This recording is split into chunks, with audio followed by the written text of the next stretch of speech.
Cinema ചിത്രീകരണത്തിനിടെ പരിക്കേറ്റ നടൻ വിനായകൻ ആശുപത്രിയിൽ. ആട് 3 സിനിമയുടെ ചിത്രീകരണത്തിനിടെയാണ് വിനായകൻ അപകടമുണ്ടായത്. തിരുച്ചെന്തൂരിൽ സംഘടന രംഗം ചിത്രീകരിക്കുന്നതിനിടെയായിരുന്നു അപകടം. താരത്തിന്റെ പേശികൾക്കാണ് പരിക്കേറ്റത്. കൊച്ചിയിലെ സ്വകാര്യ ആശുപത്രിയിൽ ചികിത്സ തേടിയ വിനായകന് ഡോക്ടർമാർ 6 ആഴ്ചത്തെ വിശ്രമം നിർദ്ദേശിച്ചിട്ടുണ്ട്. ദിവസങ്ങൾക്ക് മുമ്പ് ജീപ്പ് ഉൾപ്പെടുന്ന സംഘടന രംഗങ്ങൾ ചിത്രീകരിക്കുന്നതിനിടെയാണ് അപകടമുണ്ടായത്. ശാരീരിക അസ്വസ്ഥതകൾ ഉണ്ടായതിന് പിന്നാലെ ശനിയാഴ്ച സ്വകാര്യ ആശുപത്രിയിൽ ചികിത്സ തേടുകയായിരുന്നു. പിന്നീട് MRI സ്കാനിംഗ് ചെയ്തപ്പോഴാണ് പേശികൾക്കും ഞരമ്പിനും സാരമായ പരിക്കേറ്റതായി കണ്ടെത്തിയത്.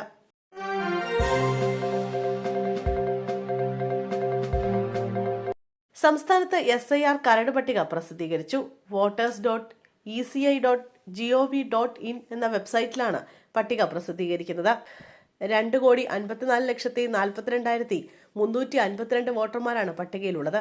വോട്ടർ പട്ടികയിൽ നിന്നും 24,08,503 പേരെ ഒഴിവാക്കിയിട്ടുണ്ട്. കേരളത്തിൽ 2002 ശേഷം ആദ്യമായാണ് ഇത്രയും വിപുലമായ രീതിയിൽ വോട്ടർ പട്ടിക പുതുക്കുന്നത്.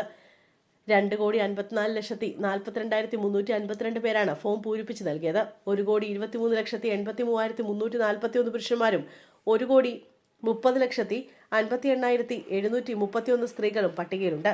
280 ട്രാൻസ്ജെൻഡർമാരും കരട് പട്ടികയിലുണ്ട്. ഒഴിവാക്കിയവരിൽ പേര് ചേർക്കേണ്ടവർ ഫോം പൂരിപ്പിച്ച് നൽകണമെന്ന് തെരഞ്ഞെടുപ്പ് ഓഫീസർ രത്തൻ കേൽക്കർ വാർത്താസമ്മേളനത്തിൽ അറിയിച്ചു. ഒഴിവാക്കിയവരിൽ പേര് ചേർക്കേണ്ടവർക്ക് ഇന്നു മുതൽ ജനുവരി 22 വരെ സത്യവാങ്മൂലത്തോടൊപ്പം അപേക്ഷിക്കാം.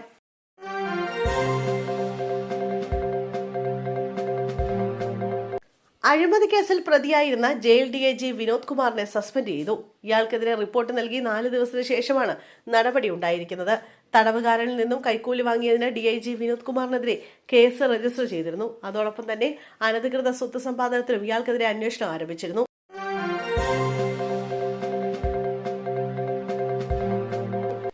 നടൻ ദിലീപിന്റെ വസതിയിൽ ഡ്രോൺ ഉപയോഗിച്ച് ദൃശ്യങ്ങൾ പകർത്തിയതിനെതിരെ പോലീസിൽ പരാതി.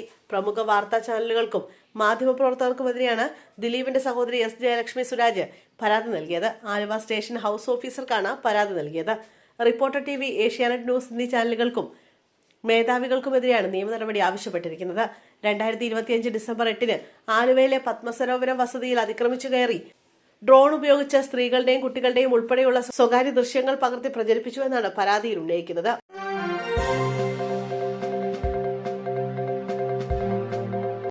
NDA ഘടകകക്ഷി VSDPയെ ഇനി UDFന്റെ ഭാഗമാക്കില്ലെന്ന് കോൺഗ്രസ്. UDF പ്രവേശനത്തിനായി വിഷ്ണുപുരം ചന്ദ്രശേഖരൻ ചർച്ച നടത്തി വഞ്ചിച്ചെന്ന വിലയിരുത്തലാണ് കോൺഗ്രസ് നേതൃത്വം. ഇനി UDFന്റെ ഭാഗമാകാൻ വിഷ്ണുപുരം ചന്ദ്രശേഖരൻ താൽപര്യം പ്രകടിപ്പിച്ചാലും മുന്നണിയുടെ ഭാഗമാക്കില്ല. NDAയിൽ കൂടുതൽ പരിഗണന കിട്ടാനായി വിലപേശൽ നാടകം നടത്തുകയായിരുന്നു ചന്ദ്രശേഖരൻ എന്നാണ് കോൺഗ്രസ് നേതൃത്വം ആരോപിക്കുന്നത്. നിലവിൽ NDA ഉപാധ്യക്ഷനാണ് വിഷ്ണുപുരം ചന്ദ്രശേഖരൻ. ഇദ്ദേഹത്തിന്റെ VSDP പാർട്ടിയെ UDF അസോസിയേറ്റ് ഘടകകക്ഷിയാക്കുന്നതായാണ് കഴിഞ്ഞ ദിവസം പ്രതിപക്ഷ നേതാവ് VD സതീശൻ പ്രഖ്യാപിച്ചത്.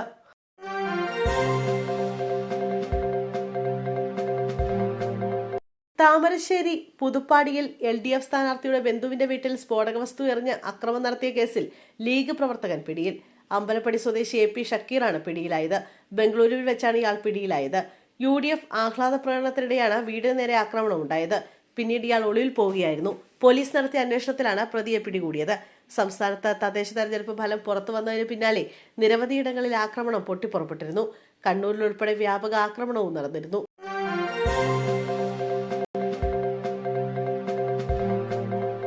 ജില്ലാ കളക്ടർക്കെതിരെ പരാതിയുമായി മഞ്ചേശ്വരം MLA AKM അഷ്റഫ്.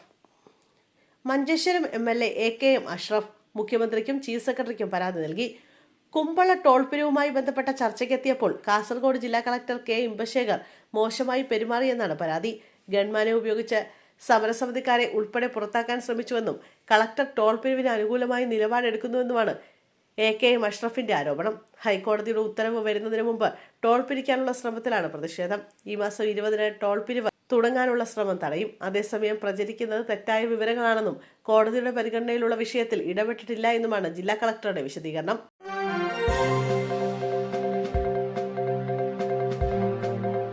പ്രതിപക്ഷ നേതാവ് VD സതീശനെ നേരിൽ കണ്ട് UDF മുന്നണിയുടെ ഭാഗമായതിന്റെ സന്തോഷമറിയിച്ച PV അൻവർ. UDFൽ അസോസിയേറ്റ് അംഗമായി PV അൻവർ നയിക്കുന്ന തൃണമൂൽ കോൺഗ്രസിനെ ഇന്നലെയാണ് ഉൾപ്പെടുത്തുന്നതായി പ്രതിപക്ഷ നേതാവ് അറിയിച്ചത്. ഇതിന് പിന്നാലെ ഇന്ന് നേരിൽ കണ്ടപ്പോൾ പരസ്പരം കെട്ടിപ്പിടിച്ച സ്നേഹം പങ്കുവയ്ക്കുകയായിരുന്നു ഇരുവരും. സന്ദർശനത്തിന്റെ വീഡിയോ PV അൻവർ ഫേസ്ബുക്കിലും പങ്കുവച്ചിട്ടുണ്ട്. 2026 സെഞ്ചുറി അടിക്കുന്ന ടീം UDFന്റെ ഭാഗമായതിൽ സന്തോഷമെന്നും അൻവർ കുറിച്ചു.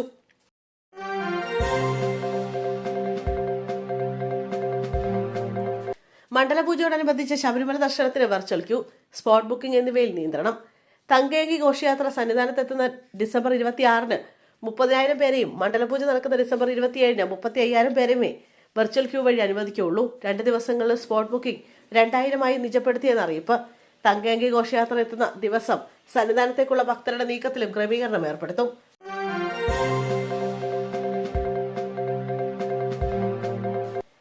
കേരളത്തിൽ വീണ്ടും പക്ഷിപ്പനി. ആലപ്പുഴ, കോട്ടയം ജില്ലകളിൽ പക്ഷിപ്പനി സ്ഥിരീകരിച്ചു. താറാവുകളും കോഴികളും കൂട്ടമായി ചത്തു. ഭോപ്പാലിലെ ലാബിൽ നടത്തിയ സാമ്പിൾ പരിശോധനയിലാണ് രോഗം സ്ഥിരീകരിച്ചത്.